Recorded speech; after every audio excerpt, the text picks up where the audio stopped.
Taste the Daily. Tiruvannamalai மாவட்டம் மங்களம்புதூரில் திமுக அரசால் திட்டமிடல் இல்லாமல் மேற்கொண்ட தடுப்பணை பணியால் 20 ஏக்கர் நெற்பயிர்கள் நீரில் மூழ்கியதாக விவசாயிகள் குற்றம் சாட்டியுள்ளனர். மங்களம்புதூர் சங்கதல் ஏரியில் 13,83,000 மதிப்பீட்டில் அமைக்கப்பட்ட தடுப்பணையானது முறையாக அளவீடு செய்யாமல் அதிக உயரத்தில் கட்டப்பட்டதால் விளைச்சலுக்கு தயாராக இருந்த விளைநிலங்களுக்குள் மழைநீர் புகுந்துள்ளது. இதனால் சுமார் 20 ஏக்கரில் பயிரிடப்பட்டிருந்த நெற்பயிர்கள் நீரில் மூழ்கி சேதமடைந்துள்ளது. பின்னர் பாதிக்கப்பட்ட விவசாயிகளை தடுப்பணையை உடைத்து தண்ணீர் செல்ல வழியை ஏற்படுத்தியுள்ளனர். நீலகிரி மாவட்டம் உதகையில் விளையும் பீட்ரூட் கிலோவிற்கு 60 முதல் 65 ரூபாய் வரை விற்பனையாவது விவசாயிகளை மகிழ்ச்சியில் ஆழ்த்தியுள்ளது. சமீப காலமாக உதகையில் விளைவிக்கப்படும் மலை காய்கறிகளுக்கு நல்ல விலை கிடைத்து வருகிறது. மேலும் தமிழகத்தின் பிற மாவட்டங்கள் மட்டுமின்றி கேரளா, கர்நாடகா போன்ற மாநிலங்களுக்கும் ஊட்டி காய்கறிகள் அனுப்பப்படுகிறது.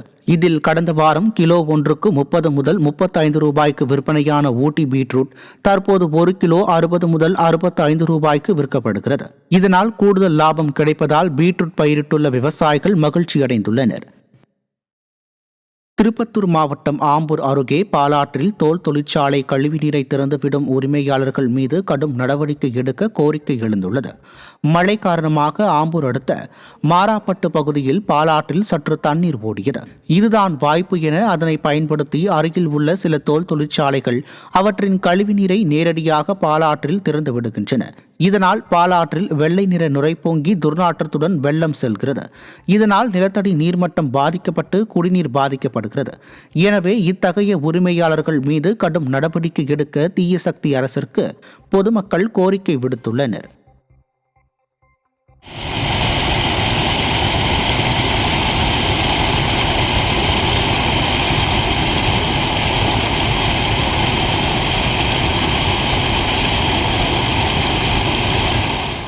தஞ்சாவூர் மாவட்டம் திருவையாறு பேருந்து நிலையம் அருகே காவல் உதவி மையம் பயன்பாடின்றி கிடப்பதால் வாழைப்பழங்கள் விற்கும் மையமாக மாறியுள்ளது. பேருந்து நிலையத்தின் சுற்றுப்பகுதியில் மதுப்பிரியர்கள் நடமாட்டம் காணப்படுகிறது.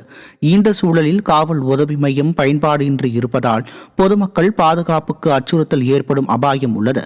எனவே அம்மையத்தை பயன்பாட்டிற்கு கொண்டு வந்து கூடுதல் போலீசாரை நியமிக்க கோரிக்கை எழுந்துள்ளது. திருச்சி சமயபுரம் மாரியம்மன் கோயிலில் குறுக்கு வழியில் சாமி தரிசனம் செய்ய பக்தர்களிடம் பேரம் பேசிய 2 சிக்கினர். பிரசித்தி பெற்ற சமயபுரம் மாரியம்மன் கோவிலுக்கு ஏராளமான பக்தர்கள் வருவதால் தரிசனத்திற்கு நீண்ட நேரம் பிடிக்கும். இதனை பயன்படுத்தி பல ஆண்டுகளாக இடைத்தரகர்கள் பக்தர்களிடம் பேரம் பேசி குறுக்கு வழி தரிசனத்திற்கு ஏற்பாடு செய்கின்றனர். இதனை அறநிலையத்துறையினர் கண்டு கொள்ளவில்லை. இந்நிலையில் இது தொடர்பான வீடியோ சமீபத்தில் வெளியானது. தற்போது இதுகுறித்த புகாரின் பேரில் மருதூரை சேர்ந்த தங்கப்பழம், வி துரையூரை சேர்ந்த யாஷிகா ஆகிய 2 சிக்கினர். ஏற்கனவே வேலை பார்த்தது அவங்ககிட்ட சொன்னோம்னா வழக்கத்தில் 10 நிமிஷத்தில் சாமி கும்பிட்டு வந்தோம். உங்களுக்கு திருப்பி தான் காசு கொடுங்க வந்து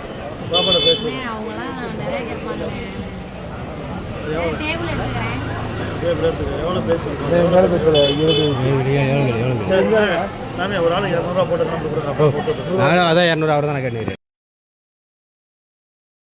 சென்னை பள்ளிக்கரணையில் சாலை நடுவே உள்ள தடுப்பில் 2 சக்கர வாகனம் மோதி விபத்துக்குள்ளானதில் இளைஞர் 2 பேர் உயிரிழந்தனர்.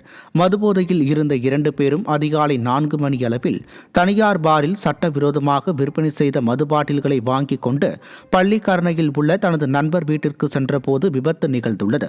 இதில் தனியார் மென்பொருள் நிறுவனத்தில் பணியாற்றி வந்த மேற்கு மாம்பலத்தை சேர்ந்த விஷ்ணுக்கு நெஞ்சு பகுதியில் காயம் ஏற்பட்டு பம்பல் பகுதியைச் சேர்ந்த கோகுல் தலை துண்டாகியும் சம்பவ இடத்தில் பரிதாபமாக உயிரிழந்தனர். தனியார் பாரில் சட்டவிரோதமாக மது பாட்டில்கள் விற்பனை செய்யப்படுவதால் மதுபோதையில் இது போன்ற விபத்துக்கள் அடிக்கடி நிகழ்வதாக பொதுமக்கள் குற்றம் சாட்டியுள்ளனர்.